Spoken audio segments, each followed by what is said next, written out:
What's going on, guys, and welcome to another episode of Nerds of the Roundtable. Yep, one more. We're doing it. Well, you will Another be seeing episode. this quite a bit probably after the last one. one? Yeah, that's okay. They don't know. Time travel. Yeah, The this beauty of this podcast. is, just for the record, 3 beers later of some very quality stuff. Yeah. For this podcast. Not small beers. No. Not light beers. Quality. Heavy, quality beers. heavy beers. So between the last podcast and this podcast, we also had a Deschutes Brewery. I don't know. It's over there. It had beer. It's a in little it. bit of a fail. An amazing beer. It was from amazing. them. Deschutes is out of Bend, Oregon, which is where my grandma lives. I used to spend my summers up there, so that's why I got it. They had like 30% aged in bourbon barrels. Oh, yeah. 30% aged in whiskey halos. Yep, another like 8% aged in something else, something weird. It was good. Yeah, it was really good. It was very complex. Very complex. Very strong, I must say. So, today, Very strong. we're going to be talking audio. Why not? That's a fun topic. Talking headphones, accessories, whatnots. Why not? Yeah, why not? So join us as we dig deep Right now, into Nerds of the Roundtable. cue the music. Shit. I'm not Cue ready. the I'm not music. ready. Do you realize what a cue is when I say cue the music? I know, but we I weren't even ready. pointed into the air twice, 3 times.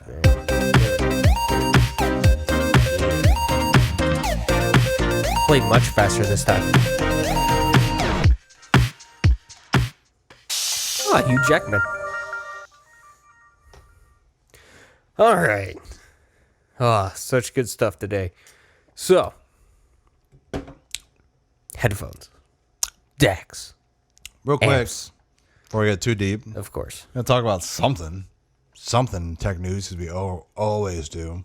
Just because it's open on my screen, since he said it, Logan, the last Wolverine movie with Hugh Jackman, is coming out in a black and white cut.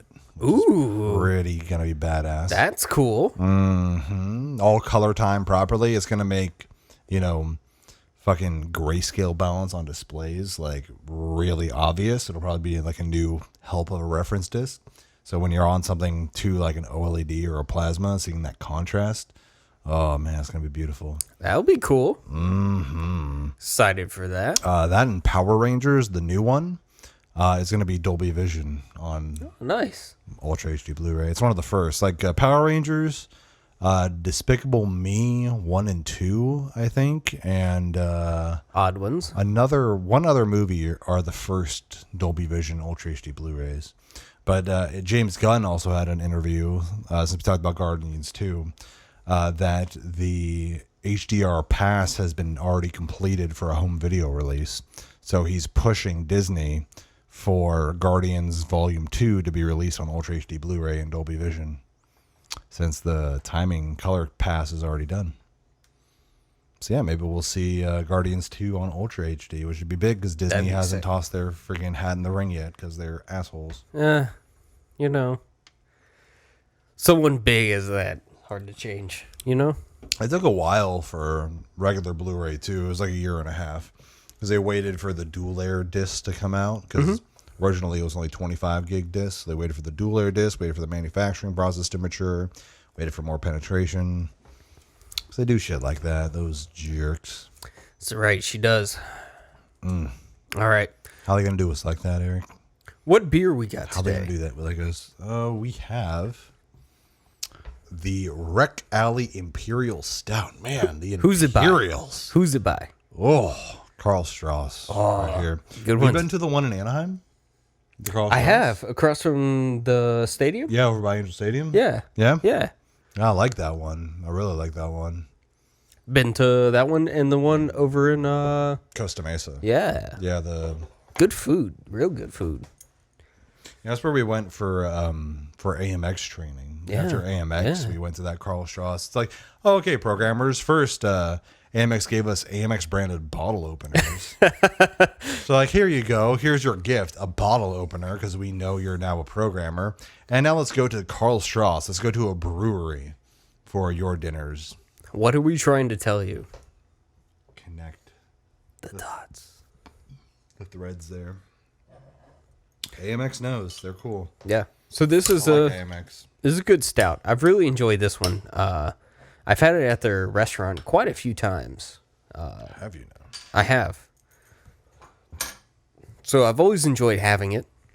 So I figured you'd enjoy it too. Sorry, ladies and gentlemen. It's freaking dark day today. It is dark. Well, other than the brown we have. Which is We had a brown in the beginning. We had that other one that was like a nice goldy, moose. goldy amber. Look at You you had the finally moose roll poured beer. a correct head. Oh, I know, beautiful, right? I was super nonchalant too. I like wasn't even trying. I'm just like, oh, all right, here we go. Watch you fuck this one up. No, you're good. So, we'll see Sean's reaction on this one. Have you ever had this one? No. No? That's a good one. I typically get Red Trolley. Red Trolley's good. straws. Yeah. Also get their amber. They also have. Please know this reference so I can trust you as a friend of mine. They had a beer called The Pen is Blue. Do you know where that's from? No. Anger within. I think I'm going to retire from this podcast. I don't know if I can do this anymore. What's it from? The pen is blue. Yeah. The pen is blue. The pen is... No. The pen is royal blue. No. No. It's liar, liar. Jim Carrey. Oh. Where he's writing. He's trying to tell a lie. Yeah. He's even trying to write it, and he can't even write it. Now I remember that. It's been a long time. Yeah, he's trying to say the pen is red. It's a blue pen. I tried to watch that a couple of weeks ago with Mackenzie. Yeah. She wouldn't want to watch it. I was like, God, Fail. such a good movie. Yeah. Yeah, Liar Liar is great. It is. They also have, so pen is blue is awesome there. Or they have like the Aurora Hopialis, which is pretty awesome too. That's neat. A couple other small things. Oh, they have Freedom, but with like 7 E's. So it's like Freedom from Braveheart. That's awesome. Yeah, from Braveheart. That one's awesome. That's how you have to order that one. I think that one's an Irish red, which makes sense. Yeah, those are Shall good. we? Click that shit. Clinky kinky. Oh, these Imperials. Oh, man. They are heavy.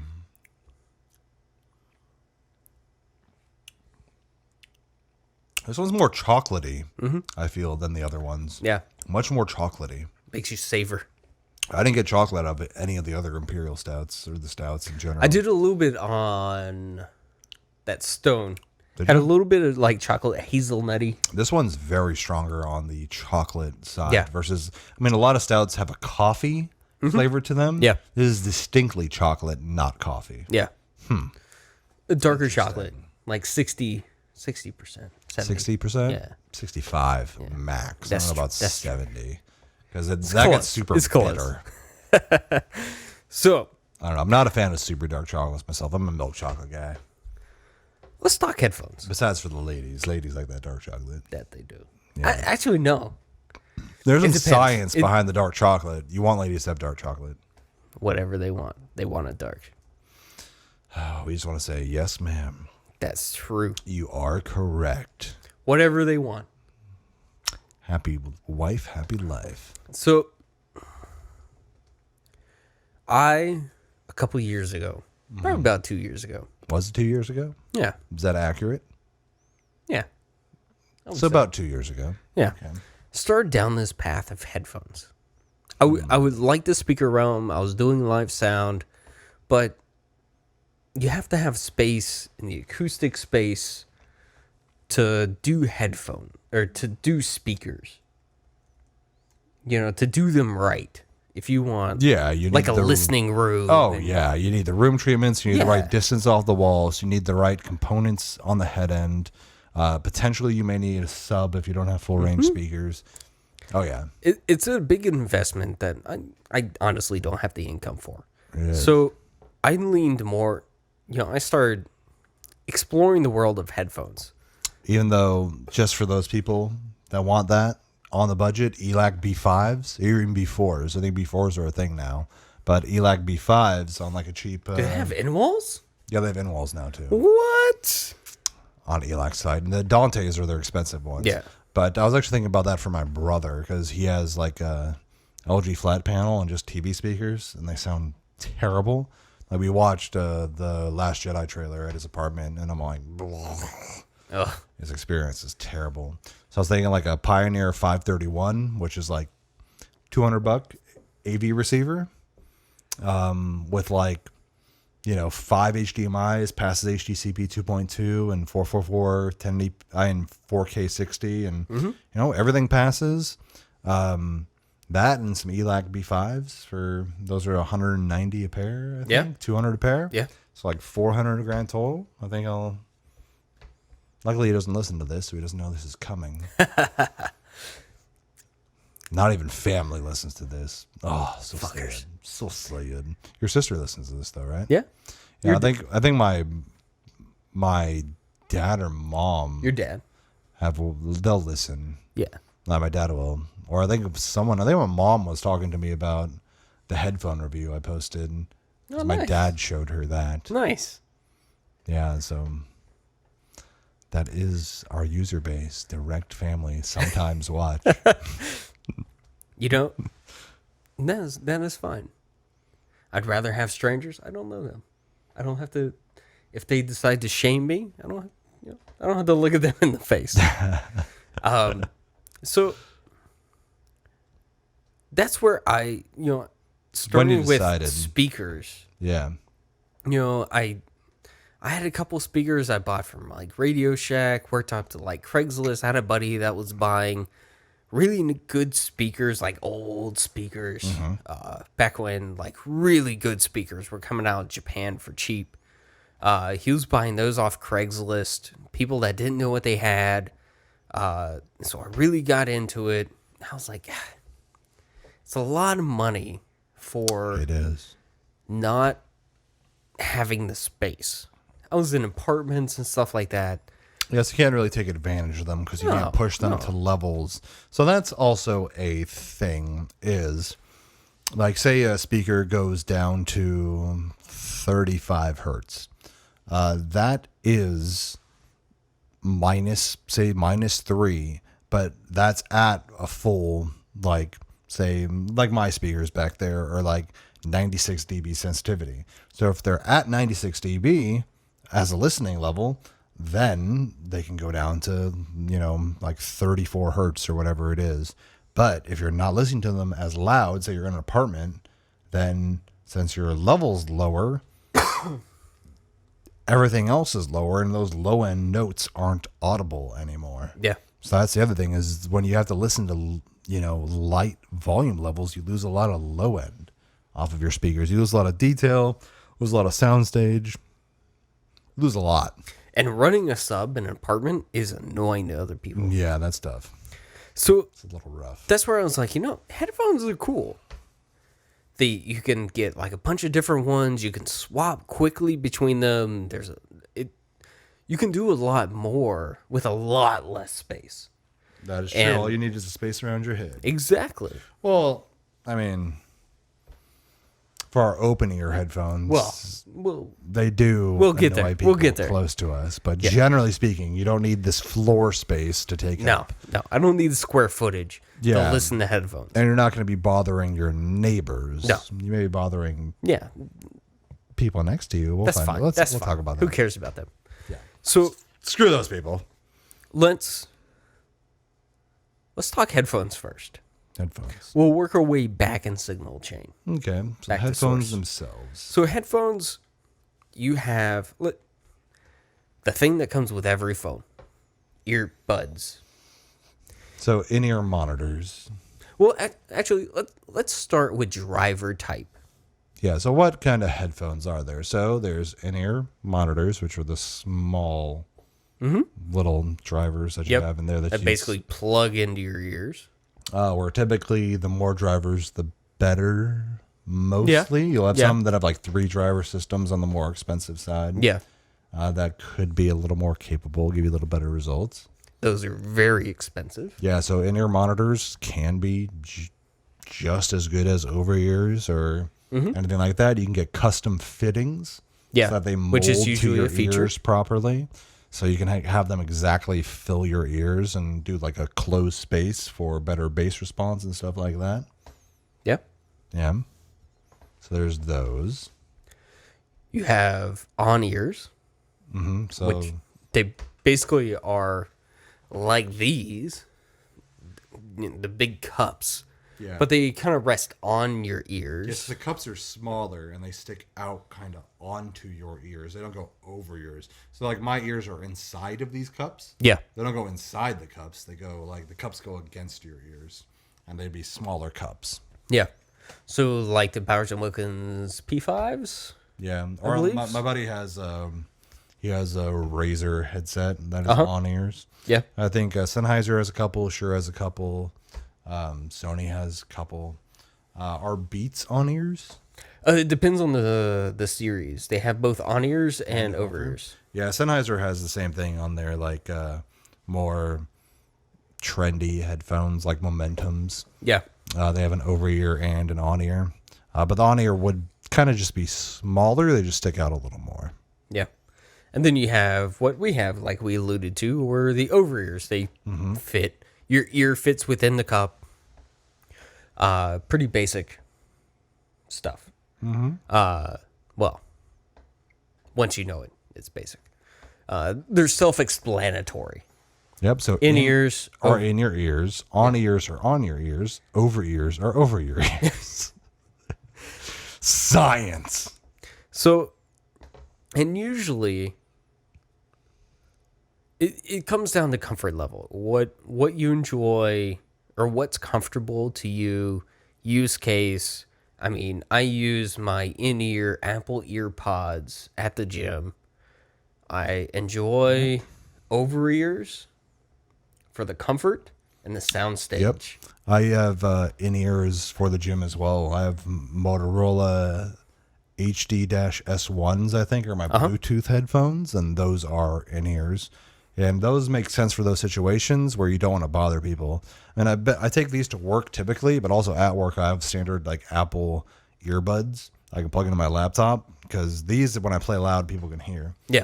So we'll even, talk about that. Even like I was playing like Tron soundtrack, I think really loud. And there's my cubicle, which has a wall, then a walkway, then a receptionist. So a wall, cubicle wall, walkway, receptionist. She came over and asked me what I was listening to. That's awesome. Yeah, So those are your 3 kind of physical structures yeah, of headphones. yeah. So those are the first layer Yeah. of the onion, the top layer. I know. This we're starting with the hard part. This is the easy part. Okay. So It is the easy part. I'm sorry, everyone, to scare you now. This is the, audio subjectional. but I mean, come on. In ears, on ears, Well, are on your ears. Over ears, go over your ears. That is very simple. I'm talking complexity from the amount of combination of components and trying to choose what's going to be best for you. That complexity. Yep. Okay. As we get back on the same page, driver type. Driver. Actually, no. Before we get to driver type, a note on, since we were talking about construction, you have both open back and closed back. This was actually a misconception for myself for a long time. Closed back is any type of over ear on ear headphones that the plastic that is over the driver that goes over your ear, that is a solid piece of plastic. There's no type of venting out to the surrounding environment. It's a sealed enclosure. Yeah. Versus a closed back or an open back, which the driver, it's basically placing the driver from the speaker up to your ear and having nothing on the backside of it. Yeah, it's just a mesh, basically. So it's not a sealed enclosure. So it'd be like having a sub in a ported box or an open box versus a sealed box. Kinda. Ish. It's sound radiating both ways independently without an enclosure. What would be more analogous to that would be a semi-open headphone. Which is a thing. That's not a thing. It is a thing. Don't pretend. AKG, semi-open studio headphones. Guaranteed. Don't know the series, but they are there. They have smaller openings behind the driver that help create a little bit of back pressure for a lower end frequency response. They're more like an on-ear headphone than like over-ears, but so basically those are the three types: a closed back, semi-open, and open. We've talked about the drawbacks of open back on Sean's review of his Sennheiser HD598s on YouTube. You affect other people, but it widens the soundstage, blah, blah, blah. So headphones come down to taste. That was a direct quote from my review, too. Blah, blah, blah. It does come down to taste. You know, what you like, what sounds good. Yeah. And I know where you want to use it. I know for me, just from my experience now, that I will have extreme difficulty going to close back from what I've experienced now. But that's now my acquired taste. It is. I would have lived my life on closed and then went to open. Maybe I'd find something lacking that I would, prefer in closed. Yeah. But now that I've adjusted, I'm very one-sided. And I definitely enjoy open back, the sound stage of it. Yes. But closed back for the bass response. And just like being able to pick out specific like instruments and stuff. I can literally like listen for it and hear it and point it out within the orchestra. But with open back, it's more like me sitting in the audience. Yeah. It's more immersive. So that's the difference. The open back is more you're in a room. The other one is more you're wearing in the recording studio. It's more like you're wearing headphones. So to me, open backs seem like your headphones, the actual drivers, even though they aren't. It feels like they're farther away from your ears. Just slightly. But it's enough to where it seems more like you're in a space versus closed back. They're more like, oh, my ears, and then there's drivers really close producing sound, and then there's in-ears where it's, oh, the music is literally in the center of my head. Yeah. And we talked about that actually a little bit during one of our first podcasts with Nate about phase. Oh, yeah. And how audio being slightly out of phase between the cups can make it feel like it's inside of your head or like ripping your brain out. Like on these, it was like, boom. It was so weird. But that's where like what I really enjoy is I feel immersed, but I can still hear Sean talking to me. Oh, that's very true. Yeah. It's not just I feel like I'm in this closed room and I'm hearing Sean through a speaker. Mm-hmm. It's I can hear Sean sitting next to me, talking to me. Yep. It's not it feels natural and inviting and warm. That audio, phrases aside, that's where headphones are hard. It takes trial and error, but that's why I love headphones. Yep. Is you don't have to spend hundreds of thousands of dollars. That is a lot of dollars. You can spend $20, $30, $40, $50, $100,000 on speakers. You can also spend that on like Orpheus's from Sennheiser or some high end. I think Hi-Fi Man now has a $40,000 headset too. But that's the thing is if you're that's the upper range. Oh yeah, that's like mid high range of hi-fi. and just on speakers. Yeah. My dream Lawrence Audio double bass. good. a pair of those is 27 grand. Yeah. Just Plus for you the need the pair. monoblocks, the preamps. Yeah, you need amps, cables. That's only a stereo pair. I mean, I'd go all around. So, yeah, $27,000. And those are cheap for what they are. Well, people say that they're good value. Good value. Depending on where your For the value price is. of a car. Yeah. A good car. A decent car, yeah. Yeah, you can get like a Camaro for that. Yeah. But that's where like my first good pair of headphones was like $180. Yeah, that's probably where things get started. Yeah. That is like a good mid-range prosumer headphone. Yeah, that's where these are. Yeah. Like, these are the first and only good headphones that I've owned, and I think there were $190. Exactly. And that is a great middle price to pay. Yeah, that is for marked headphones. down though from like $395, I think, You know, from Amazon. Thanks, Amazon. Still, You're even great. like $300. Yeah, that's I mean, $300 for That those is a headphones good would be headphone. acceptable. Mm-hmm. It'd be a tough decision to make, but you know, I think it'd be worth it. yeah. That'd be a little pricey for these, truthfully. And that's where like these are originally $600, I think.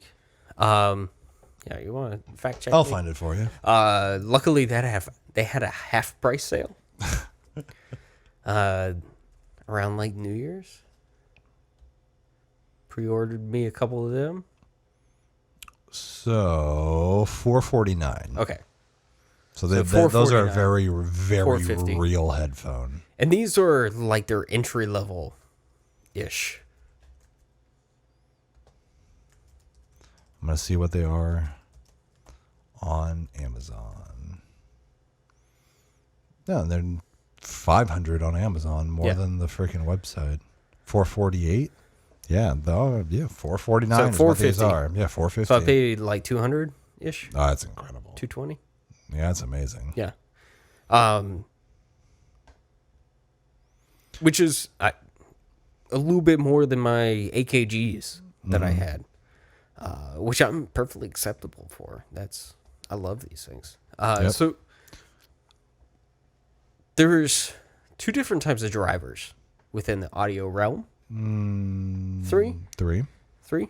So you have dynamic drivers, which are what you see in everything pretty much up to like the $200 range. Yeah, have you ever seen just like a woofer? That's a dynamic driver. Yeah.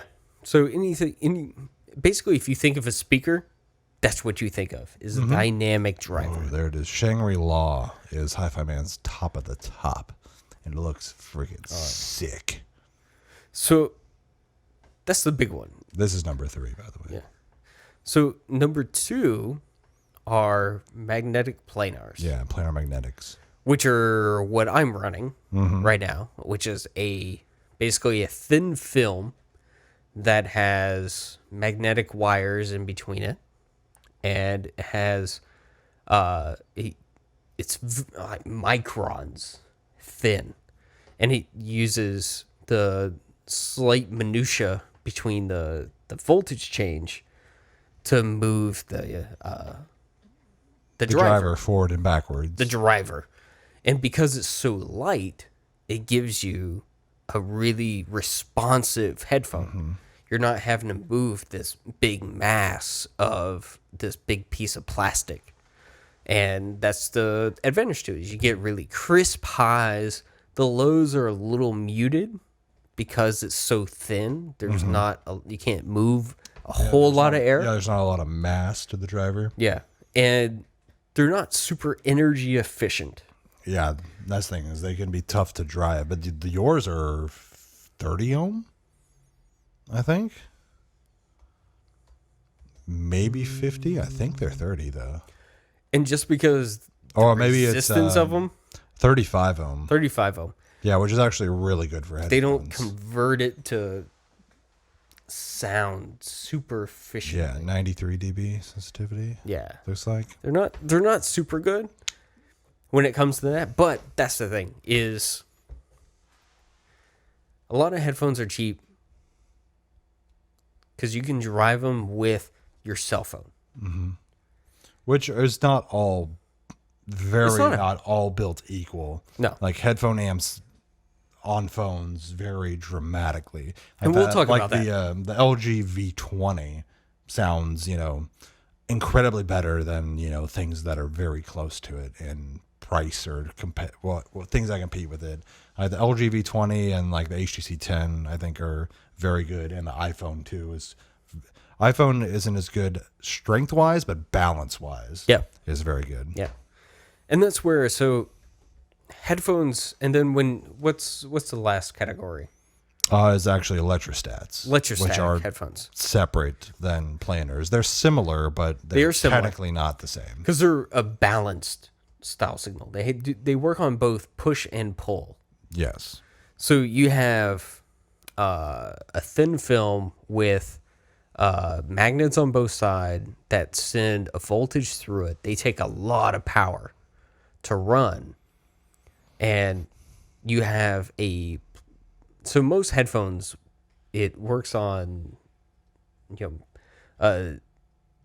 laptop. A ground and a positive. Mm-hmm. A balanced headphone works on a ground and then a push-pull. So it has both sides of the film pushing and pulling. So it's hard to explain. There's some good videos on it that describes it. If we need to go deep, we can. And the thing that also brings up the cost is every electrostat headphone that exists is sold with a specific amplifier designed for the headphone. Yeah. So you can't buy just an electrostat headphone. You buy an electrostat headphone that has a hardwire cable to its discrete amplifier that then gets fed input sources. So they're all designed in kind of closed systems that have a specific amp that's specifically tailored for its exact design. So that's another kind of thing paired. So you don't really, you don't have a standard, headphone cable you plug into your computer. You have a inline amp that you always are forced to buy with any electrostat that you find. So that comes the tough thing about headphones is my suggestion starting out, try a couple different ones in the $100 to $200 range, different brands, go to trade shows if you can find one local, try out different things, and see what you like. If you like a pair of headphones that cost $200 and you like that better than one that costs $2,000, buy the $200 ones. Yeah. I mean, if that's what you like, that's what you like. It doesn't matter. And if we can add, since go ahead. We're early in, I haven't had too much time. So just general impressions for these types of headphones for me. So in-ear monitors for me, I'm constantly aware that they're there. That is the main drawback for me for in-ear monitors. I think in-ear monitors can sound really good. It's just my body always knows that there's something shoved in my ears. Yeah. And I can't forget it. Like, no matter how comfortable, if it's formed, whatever it may be, I know that there's something shoved in my ears. So it can be a little more on the distracting side. The on-ears, I haven't listened to as much as my main headphones are over-ear. I don't know. I kind of only see on ears in kind of more of the budget area compared to over ears. Yeah. My buddy has some Razer headphones that are on ears, and I mean, he got them for $50 because they're on like over 50% off sale. So for $50, they were really good. For the $100 default price, they were not the best choice. But at $50, it was really good. And then for over ears, that's what we both have or we're most comfortable with. So that's more the longevity for listening. Then on the next step of that, for materials, I've never heard electrostats just because they're insanely expensive. There's one company that makes actually an affordable electrostat. It's a couple thousand still. I mean, it's definitely over $2,000. But they're significantly cheaper than the majority of electrostats. They actually compete price-wise with some higher-end planar magnetics, but they are electrostats. But they're at least $2,000, I'm sure. So never experienced electrostats, but we do have the planars and the regular dynamics. And the big difference, I think I mentioned in my headphone review for mine is the planers, like say for Eric's planers, they sound very consistent despite volume level. So it's, if you're not listening very loud, they're still extremely detailed. You still hear a lot of minutia between instruments without really having to push them very hard. So you still can push them hard and they get loud. Eric's DAC that he has, his little USB DAC, gets crazy loud. Oh, yeah. But for those speakers, they're always revealing and sound good despite your volume level. Mm-hmm. Where with my headphones, if they are played loud, like where I really listen to them, then they're amazing. If you turn it down like halfway, then there's a lot of things lacking. There's stuff that I hear in Eric's headphones that I don't hear in my headphones like at all. Just small little things that are covered or not as layered or distinct, or, you know, sound staging is completely different. So that's, say, for me, for my experiences, my headphones are dynamics and I love them, but I listen alone in my room with them loud. That's where they sound incredible. But if I'm listening to them softer, that's where they don't stand a chance against like what's on Eric's head right now. And that's, I just bought these a couple months ago, and I need to go back and listen to my AKGs. Yeah. Just do it like, I enjoy putting these on.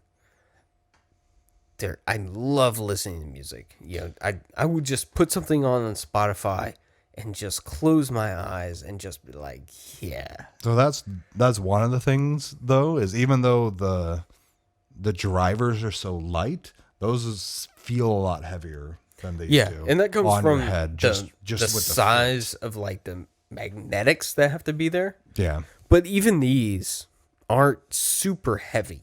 Yeah. Compared to a lot of them. A lot of magnetic planars are heavy. No, so that's something that people have to look out for, is just the listening experience on, are you listening to these for 2 hours or like 8 hours? Yeah. Because mine never bother me. I always just forget I'm wearing them because they are super light and the materials are super light and they don't get too hot. Like I don't get sweaty really unless my hair is inside of them for whatever reason. I put them on over my hair. But that's what's good for these, is they're never heavy or hurt my head or they give me headaches or shit. My glasses are more likely to give me headaches than my headphones. Yeah. So you can buy different headphone cables along with headphones. That's like an upgrade thing. It's a piece of copper driving a super fairly resistant driver.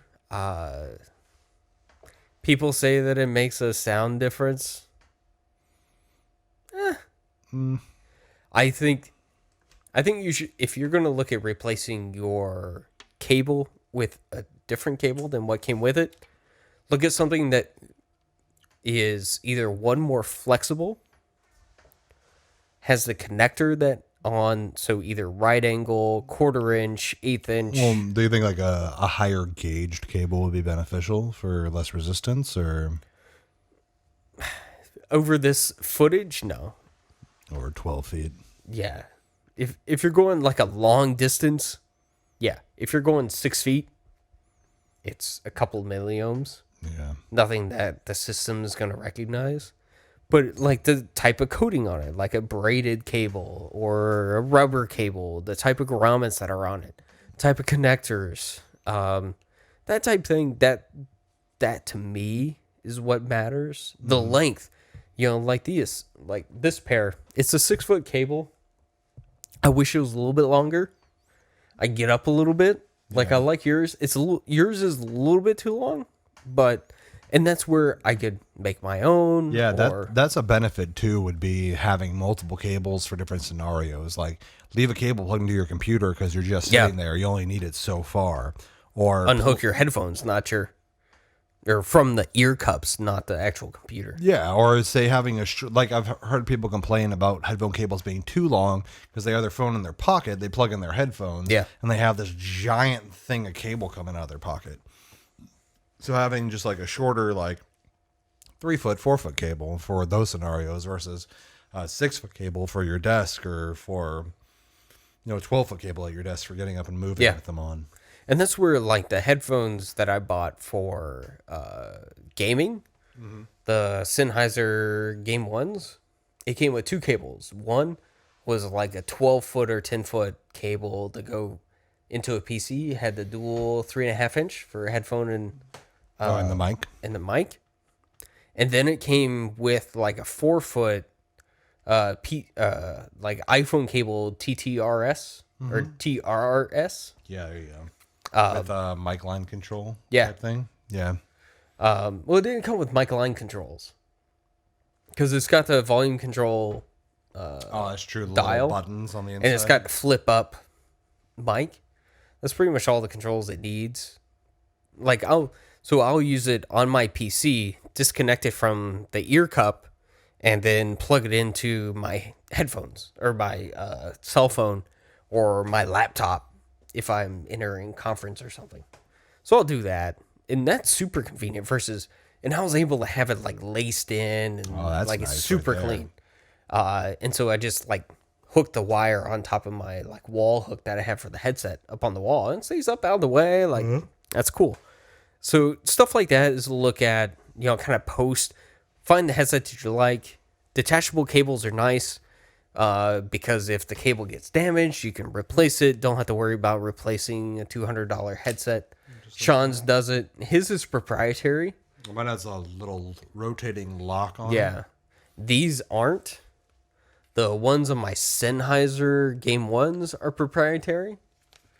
So it's stuff to look at. It's stuff that's not a huge deal. Like I found a short one that works with a Sennheiser. It's not super expensive. These aren't too bad. You can find people that make these. Well, see, that's cool that you have the input on both sides, too. Mine's just on the left here. Yeah. And that's where people is go a- to the extent. It is a tip ring, though. Yeah. And that's people will go to the extent that because it only plugs in one cup, the cable for the second cup has to go up over your head into the other one in a super low gauge cable. And it has to go a farther distance. So you have phase. You could have phase issues, resistance issues. So one's quieter than the other, which causes more of kind of a phasal issue. So it like I said before, it becomes what you like and what you don't like. Try stuff out, see what you listen to, and your tastes are going to change. It's kind of like wine. Yeah, you're going to start out with a $6 chuck, but eventually you're going to work up to nicer wine. You're still going to enjoy the $6 wine because it's cheap. It still gets you where you want to go. Yeah. But when you have the opportunity to listen to Where you want to go. drink that $200 wine, you're going to fucking enjoy it. Because you understand what it brings to the table. I understand what these bring to the table.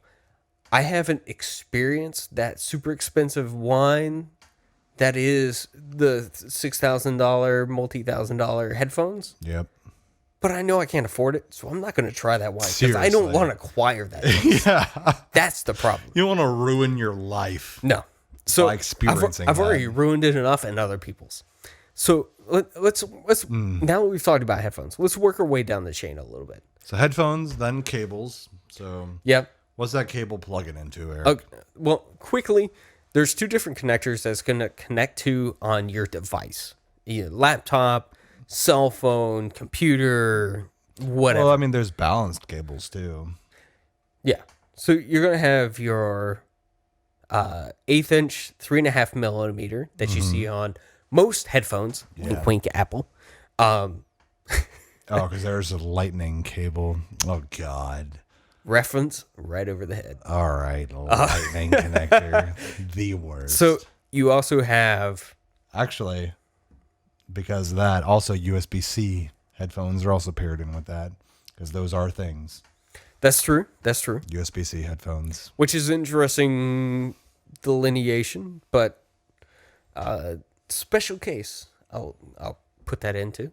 You have 1/4 inch, which is obviously twice. It's like you took an 1/8 inch and scaled it up by 2, almost exactly. Yeah, it's a big boy. That's what my headphones are, 1/4. natively. It's basically what you see on professional AV gear, stuff like that.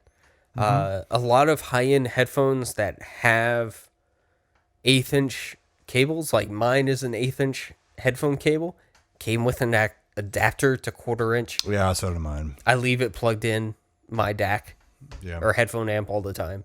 Just Yeah, I have mine 1/4 inch into my Focusrite, and then when I take my headphones mobile, I bring the 3.5 to plug in my laptop and stuff. yeah. So it's very useful.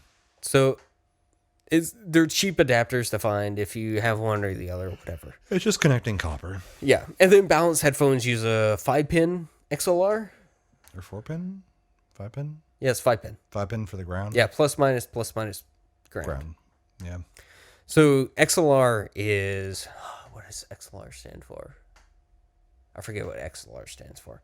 I don't know if I've ever known what XLR stands It's for. a circular connector it with 5 pins down at the bottom. Shouldn't a ground be separate? Shouldn't it be 4 pins and a ground?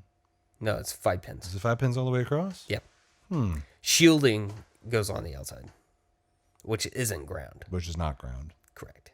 Yeah, but the actual ground pin, wouldn't that be separate like a standard XLR? Standard XLR is that. So you would think that the 5-pin would be that. I'll show you. So you also have, going into that, you have your DACs and headphone amps. So DAC, for those unfamiliar, is digital to analog converter. Yeah, it's just all the way around. Huh. Yeah. Well, it's mostly clustered at the bottom. Yeah. I figured that the ground would be separated like up top, but it's not. Yeah. Interesting. Here's your wiring.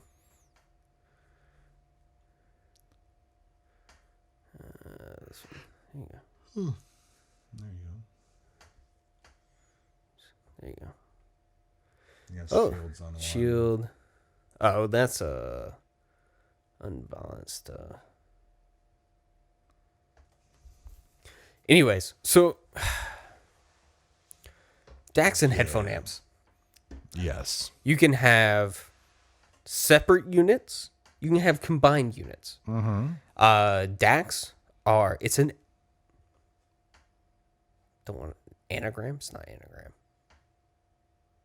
It's what? DAC. Digital analog conversion. Yeah, what's abbreviation? DAC is an abbreviation for digital to analog conversion. So it's taking your digital audio. What's that actually called? Abbreviation. An abbreviation? No, abbreviation would be just shorter a word. So like Well, look at, my laptop died. yeah, but your phone still works. Look it up while I talk DAC. I want to say like pseudonym or something. So you have your computer that's giving you a digital audio file. That then you have a device, which is your DAC, that changes that digital signal, which is ones and zeros, into an analog signal, which is a waveform. Acronym. That's what I was looking for. That's what we're looking for. That's where I got confused with anagram. Yeah. Yeah, abbreviation is a shortening of a word. Acronym is an abbreviation that forms a word. There we go. Acronym. Yes. So, like NATO or laser. Laser is an acronym. yes, it is. So you have the DAC, and the DAC the way it works is you have, and we've talked about this on our early podcasts, is you have sampling rates and you have bit depths. So you have your sampling rate that can be, which is measured in bits. And the bits is how many, so think of like a bar graph. A bar graph has so many, like 8 bits is 8 levels of this bar graph. Yeah, so if it goes to 8, there's 8 segments. Yeah. In it. So you can measure 0, 1, 2, 3, 4, 5, 6, 7, 8. 16-bit, 16 levels. So twice the resolution. I'm 100% putting this in quotes for a reason. Then you have 24-bit and 32-bit. That's a lot of bits there. It is a lot of bits. Then you have sampling rate. And the sampling rate is how many times per second it's sampling the waveform. So if you have anywhere basically 0, I think the minimum that I'd probably ever use would be 44.1 kilohertz, 48 kilohertz, 96 kilohertz, and 192 kilohertz. Yep. So that is how many times per second that you're sampling this waveform. So you both have your X, how many times in the X direction, and how much resolution in the Y direction that you can sample. And the higher your sampling rate and your bit depth, the wider your dynamic range. So your total volume that your audio track plays from, like, let's say that you play like really quiet and then really loud. If you're like sampling at a really low rate, it's compressed down. You don't hear this big volume change. But if you're sampling super high and stuff like that, you can have a high range. You can hear stuff really low. You can hear stuff really high without it clipping, stuff like that. We dig into that, no problem. So where's the point of it doesn't matter? Where is the point of it doesn't matter, Eric? Honestly, 16-bit. Yes, truthfully. 16-bit is plenty enough. Yep. For resolution. It gives you enough resolution to you can hear the dynamic range that you need to before it's outside of human perception. And what about the sampling rate? Sampling rate? So sampling rate is actually very relative to the frequency response that is capable of reproducing. It's called the Nyquist theorem. It's hard to say. So basically, all you do is you take your sampling rate divided by 2, and that's the Maximum upper end frequency of the frequency it can reproduce. So 48 kilohertz can produce up to 24 kilohertz, which is 4,000 hertz. 4K above what we can hear. Yeah. Which is more than enough headroom. Yeah, and the majority of speakers just typically 20 cap to out 20. at 20. Yeah. I mean a full range speaker getting down to the 20, it was actually pretty good. I've seen some speakers go up to 40. That's pretty high. Yeah. So if you have a DAC or a headphone amp that is quoted to work plus or minus, I would say minimum 3 dB from 20 to 20, a sampling rate at 48K at 16-bit. Yep. And you're set. More than enough. Yep, you're good. A DAC that can sample more around the same price, be honest, go for it. Yeah, might as well. If they're upcharging like a God-foreseen amount of money, don't even. Like, I got a DAC for like $150. It was a little bit more than one that only performed in the spec sheet a little bit worse. Is that a DAC combo headphone amp or just a DAC? Just the DAC. Just a DAC. So this is just digital in, Yeah. analog out, no amp? But it does 192 kilohertz. It does 32-bit. It does a bunch of other fancy shit in the background. It has a really high-end like voltage regulator and stuff like that helps it isolate the audio signal a lot better. Stuff like that. And for the price range, it's really good. And so if I can spend $50, $25 more for something that has really good specs, Yep. it means that even if I am playing something that's low resolution, it doesn't matter. Interesting. I'm just not going to pay more than I paid for this for something that does the same thing. Yeah. Okay, I'm gonna plug in my laptop as you continue to talk. No problem. Go right ahead. Me, folks. Plug it in my laptop. It's dead. Goddamn ThinkPad. Uh-oh. Can block the camera. Shit. Don't hit the camera. Oh, it's over there. Okay. Never mind. So then you have headphone amplifiers. So this literally does what it says. It amplifies. So your DAC outputs an analog signal, which is a low voltage, low amperage sine wave, more or less, that needs to be amplified to a level that can power your headphones to where you can hear something.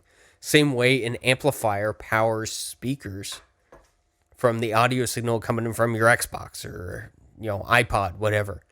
So you need... iPod? Do people have iPods, Eric? No, they don't. Do they have iPods? So... Do our listeners have iPods? No, they don't. Probably not. Disappointing. I don't know. Depends. I don't know. Maybe you just have a sweet iPod with like a bunch of songs. Maybe. All 80 gigs. That's a lot of music.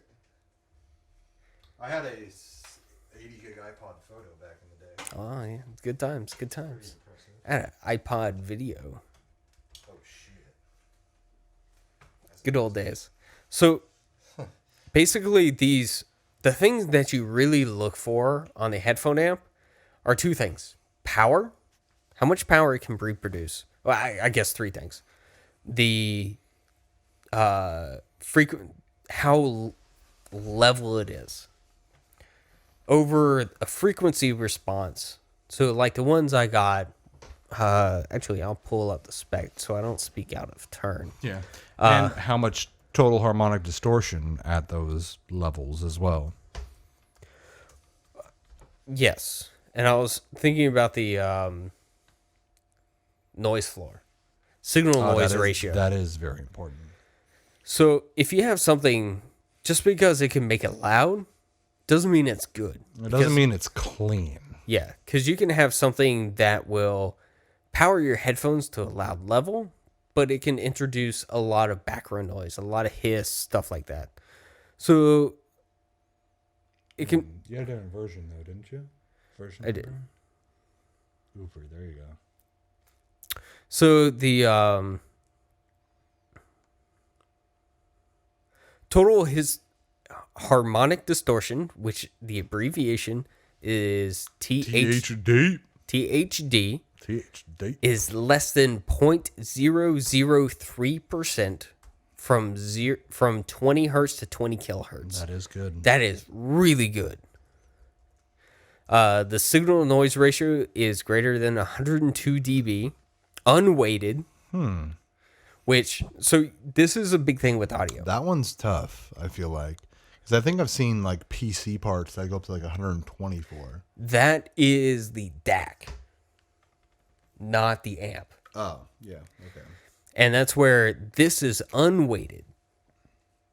So that's where a audio can be sampled in either unweighted, A-weighted, or C-weighted. Is usually the three that you see. Unweighted means it is what you're getting into the microphone is what you're seeing on what you're measuring. Mm-hmm. C-weighted is what, over years of research from like 30s till now, is the frequency response of your ears, which isn't flat and isn't...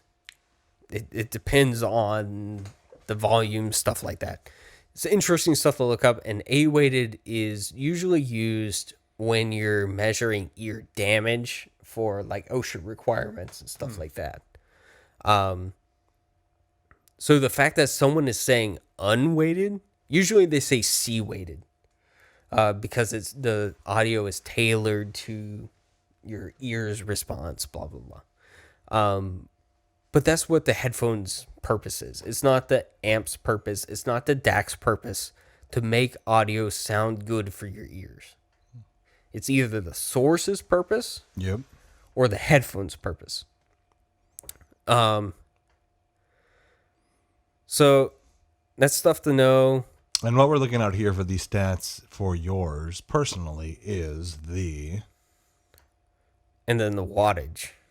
Well, I mean, just for the viewers at home, what specs are you reading? What product is this that you personally... So I am looking... We'd like to endorse right now. I'm going to endorse Shit Audio. That is SCHIIT. Oh, you got that shit? Yeah. Shit Audio. I am going to talk this shit up and down the mountain because... Yeah, because you got a shit stack, right? I have... It depends on whether or not you stack it or spread it. So you can have the shit spread or the shit stack. Okay. And also have the full of shit. So, and we'll talk about combo units, but so I have the Modi 2, which is the lower end DAC that they have. And then I have the Magni 2. Uber. I also have the Modi 2 bit multi-bit. Multi-bit is multi-bit architecture and digital filter. Multi-bit is the most affordable multi-bit DAC on the modem with a modern architecture from any manufacturer from any country in the world, featuring Shit's unique closed-form digital filter used in the same analog devices. AD5547 multi-bit DAC as Bitfrost multi-bit smashes the high-price barrier multi-bit DACs. So their multi-bit sounds pricey. is $250. A little bit of money. Their basic one is $100. Not bad. It does USB and analog. The multi-bit does analog, coax, optical, and USB. It's a very nice piece of gear. What are the specs on this guy? And also the Uber does USB, Toslink, and coax. Like I said, it does...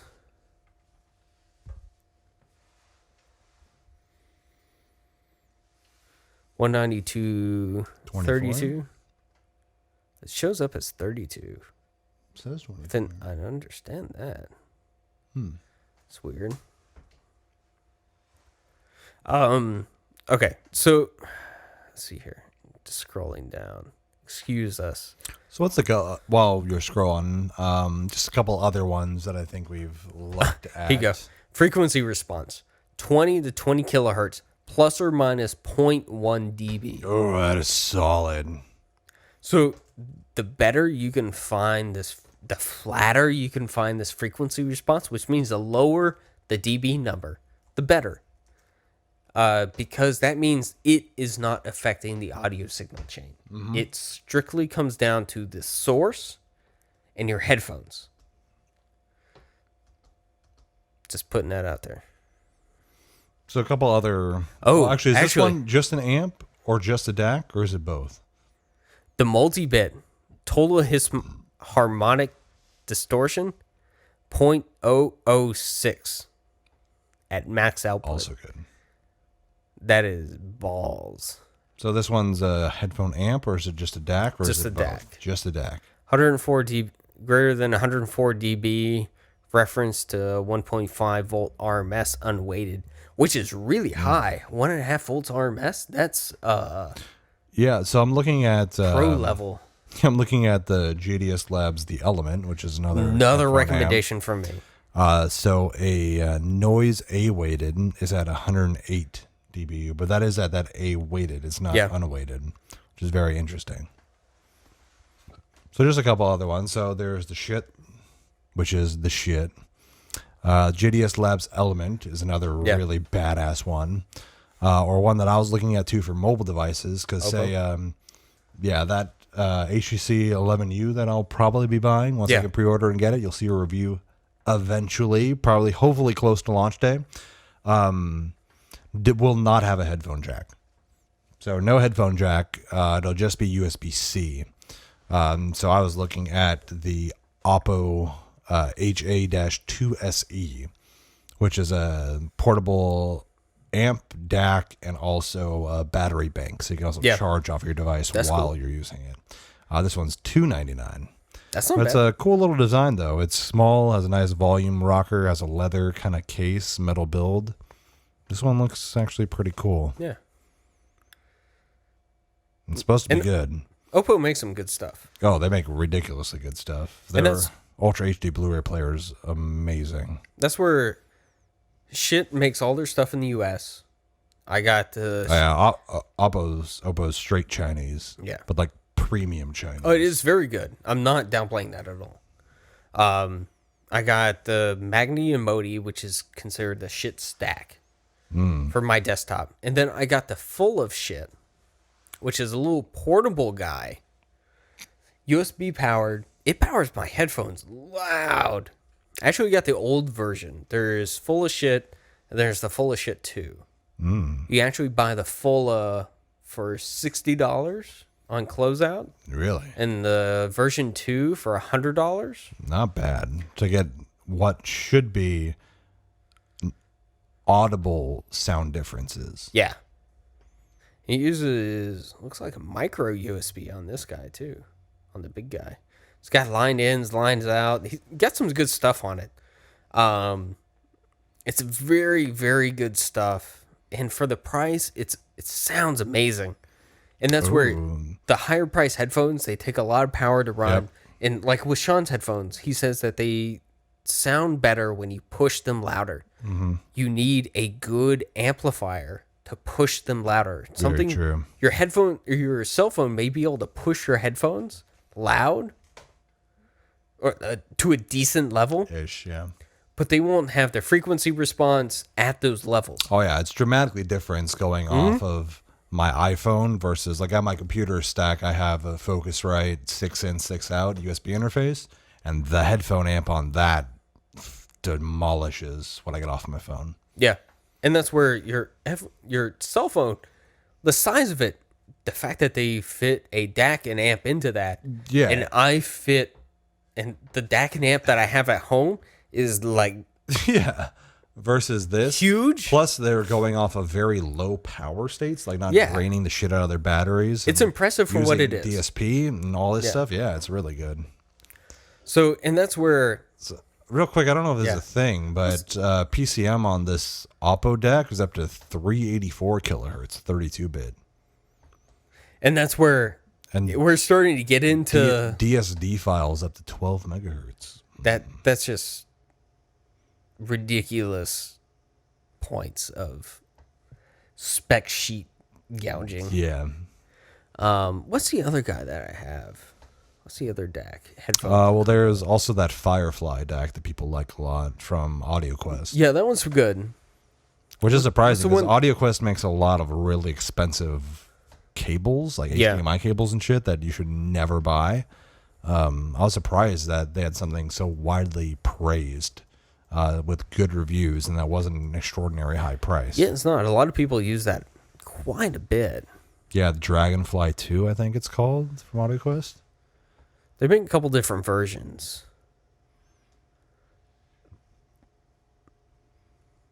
I'm trying to remember the one that I have. Fio makes some really good stuff. Audio Engine D1. Oh, yes. That one's pretty good. That one's pretty awesome. $170. It does really good. The power's a little bit low. The specs aren't super great. But I like it.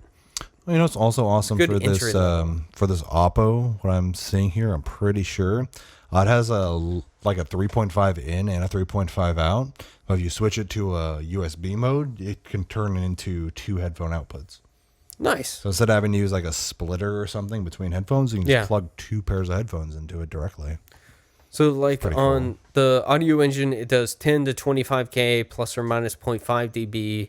THD is 0.0025%. Very good. Which is good. It's very good. It just doesn't have the power. But does it say at what driven level that is at? Because that is also a thing that's tough in all of audio.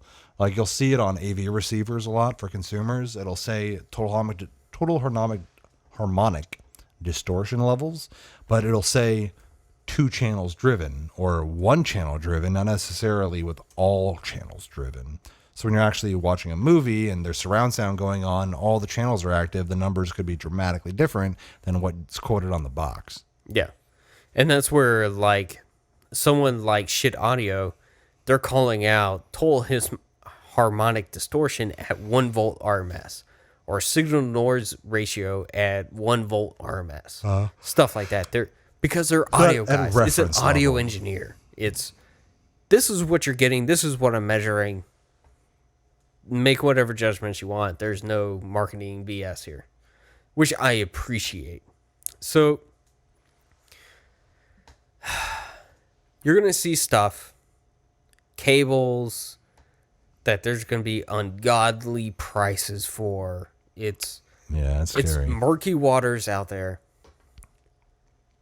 I will tell you right now, do your research. HeadFi is the best forum in the world for finding this information for headphones, DACs, whatever you want. One that if I had money and didn't know what to do, the headphone amp that I would get is the Oppo. Oh, shit. Yeah, their dedicated one is really ridiculous. Sonica? No, not this guy. No, that's not it.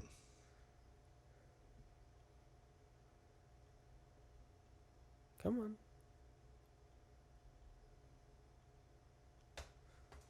on. Did they get rid of it?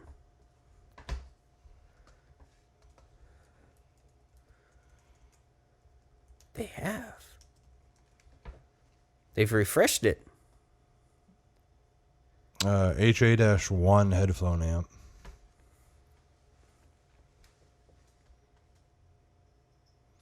I was able to find it via Google search, not on their main page.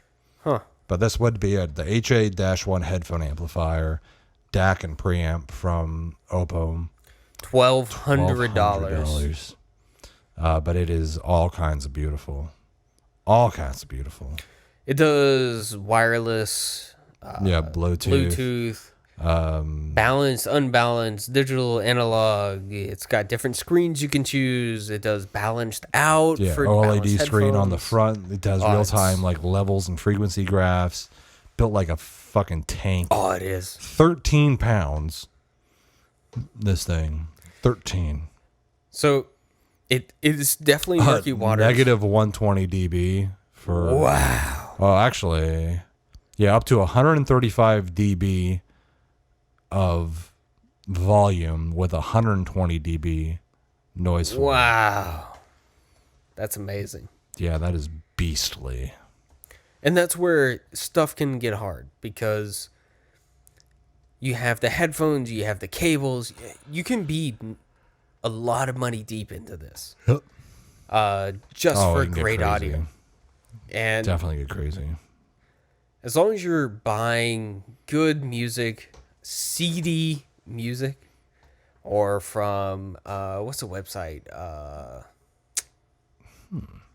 This would be really interesting. They also have PM-3 closed back planar magnetics for $399.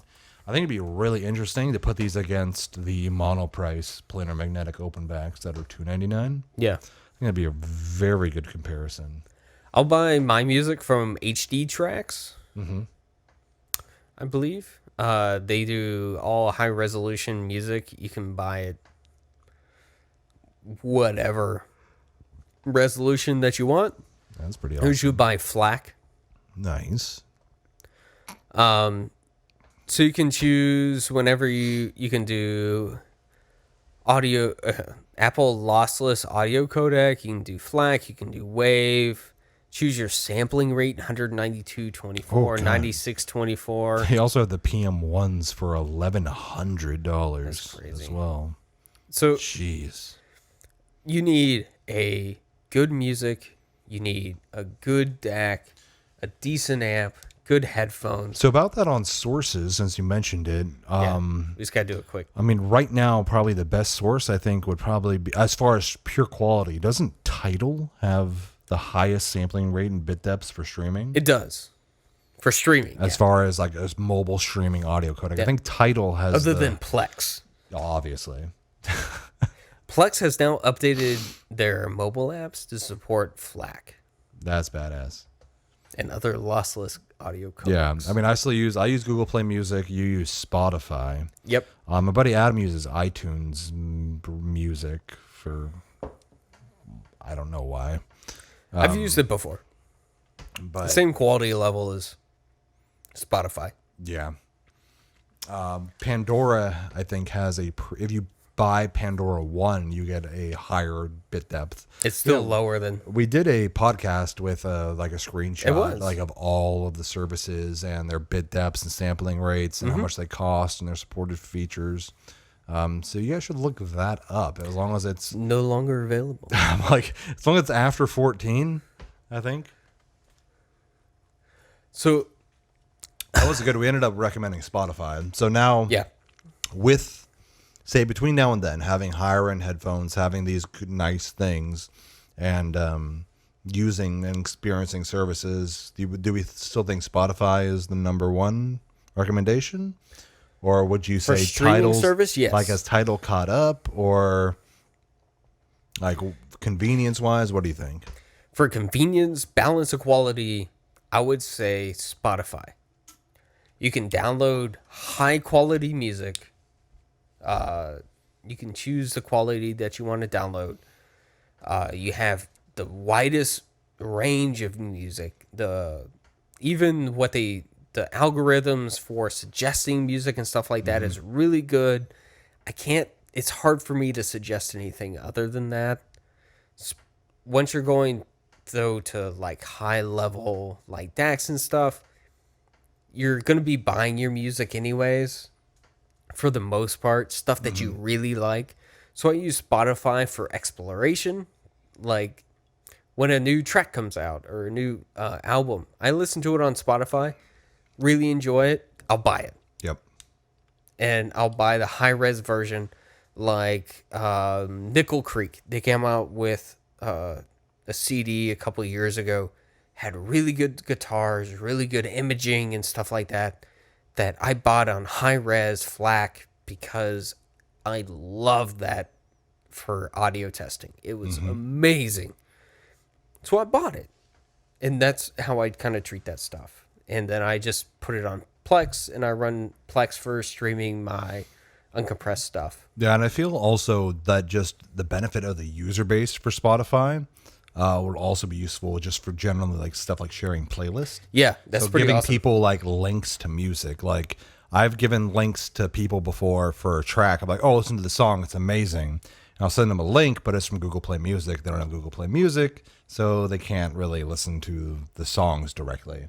To where if I had Spotify and everyone has Spotify, then I could send a direct link to the track. Yeah. And for mine, I'm on a family plan that also includes YouTube Red, so I don't get ads on YouTube, and I use YouTube a lot. So my Google Play Music is just significantly cheaper than if I got Spotify, and the selection's basically the same, but it also gives me YouTube Red, which I use constantly. So it just kind of works out for me. But if I was just by myself, then I would strongly consider just Spotify for that pure music and having the social features and being able to share with the community and doing that stuff. Yeah. Like kind of a shared playlist for like audio testing. So like me and a buddy, we do a lot of like audio file listening. So we'll just add stuff to the playlist that we share with each other, and we listen to each other's music. So the social aspect is there. It's really well rounded. I really like it. They also do like live radio and stuff. Awesome. So the only other person that I think's on par is Apple Music. What about podcasts? Do podcasts through Spotify? I don't, because you have to be like select partner and they have to choose you type stuff. And that's where podcasts are different. Podcasts, if you have the player, it doesn't matter who hosts it, because like let's take ours for example. Our podcast is hosted through Squarespace, through an RSS feed.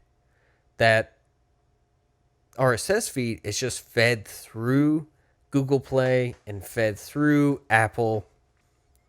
So it's accessible easily on those platforms. Now, if you had a separate podcast catcher of your choice, you could take that RSS feed and add it to that podcast catcher through our website directly. You don't have to go through iTunes. Yeah, you could.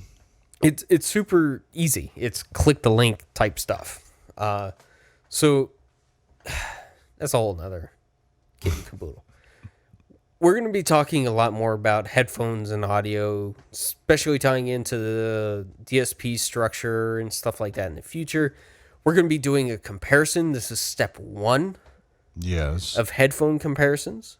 Yes, of all the versions. Then we'll do an actual ears on. Yeah, we're going to have bunch of headphones, a headphone amp and stuff, and us sitting here listening to different music, a bunch of different people, and kind of doing like a blind taste test of the different headphones that we have throughout our collection. We have a wide collection. We're doomed. Wide collection. I know. Closed back, open back, on ears, in ears, over ears, dynamic, you name it, we got it. Stop buying Sennheiser. I know, right? Piece of shit. Looking at my Sennheiser HD700s, actually Overpriced. gone up. Overpriced. They've gone up in price. So I mean, they were 1,000 originally. Now they're down to 600, but they were like 480 before. This is point now in it's case. $599. Point in case right here on why you need to listen to headphones first. I listen at a trade show for more like tower style home theater speakers. I listened to the HD700s. And the 800s and the 800S. Those are even more expensive. Yes. I was like, these are okay. Nothing like blow my mind away.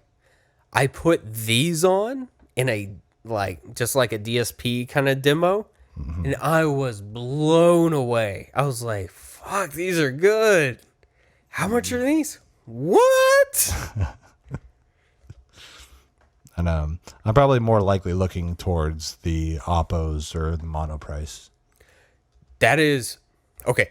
If you were looking for a cheap baller pair, The Monoprice. the Monoprice Monolith 100, 600, I think it is. They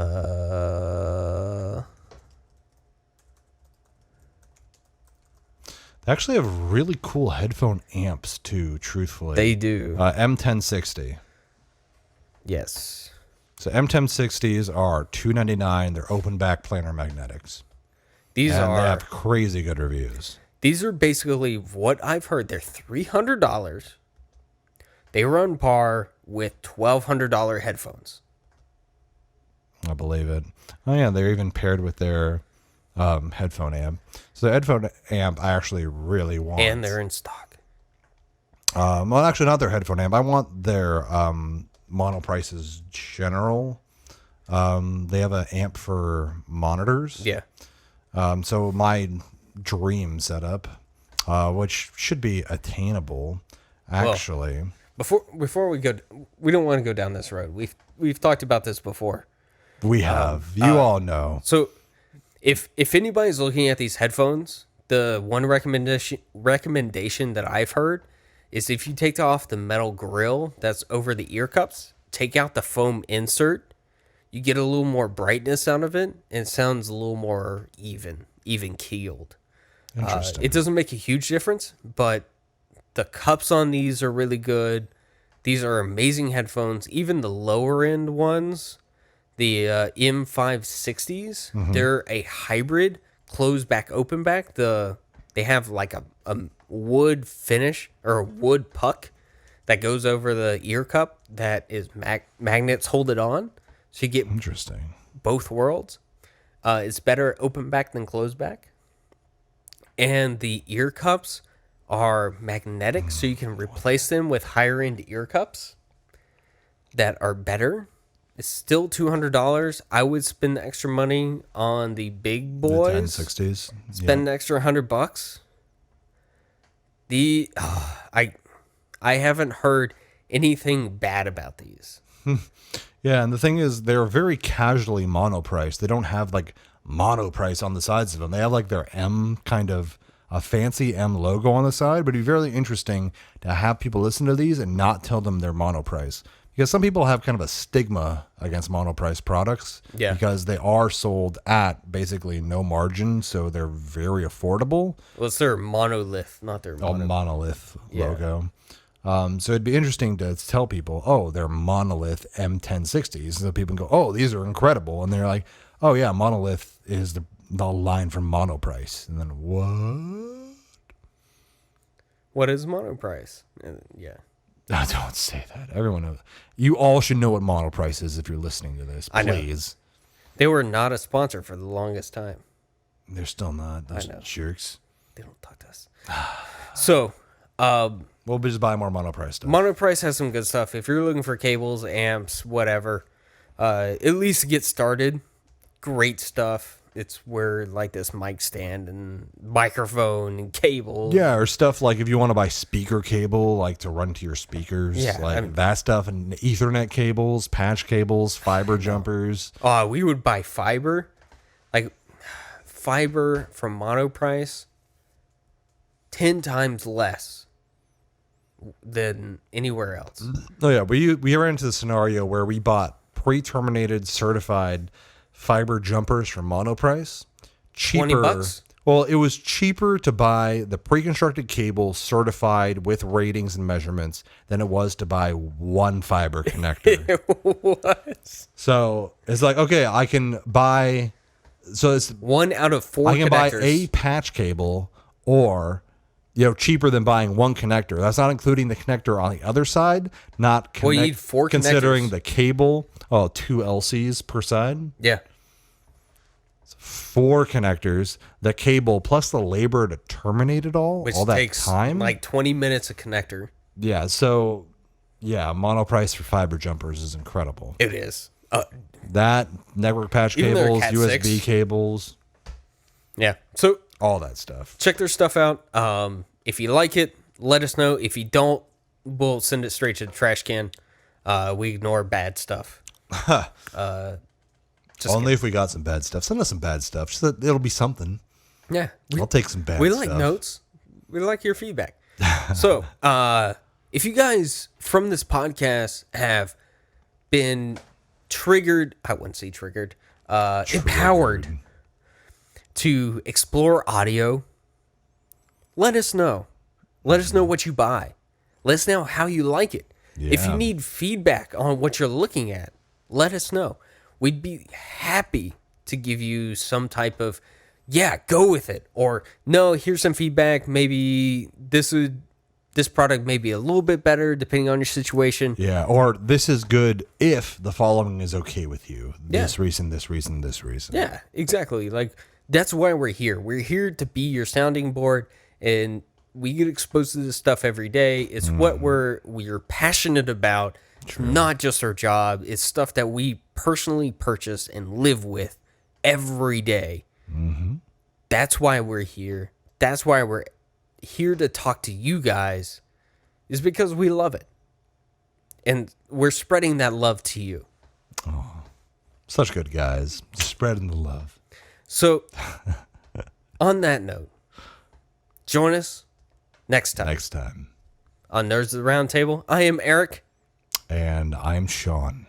We are on Spotify. No, we're not. That's a lie. Only Straight up fucking lie. Come on, son. We're on YouTube, Nerds of the Round Table, nerdspodcast.tech. We're on YouTube, Facebook, Google Play Music, audio, iTunes. iTunes. We are not on, what was the other one we used? Podomatic. Podomatic. We are not on Podomatic. Fuck you. So sad. Let us know what you think of our reviews. We got a couple of reviews up. We got a new educational series. Check us out. Leave us a comment. Leave us some feedback. We have submittal forms if you got questions, comments, concerns. If you want to join the team as a special guest, we are happy to have people specialize in their field. Yeah, we have beer. Free beer included. Food not That's included. true. Please bring your own money. We accept Venmo. Bring pizza. So, awkward outro.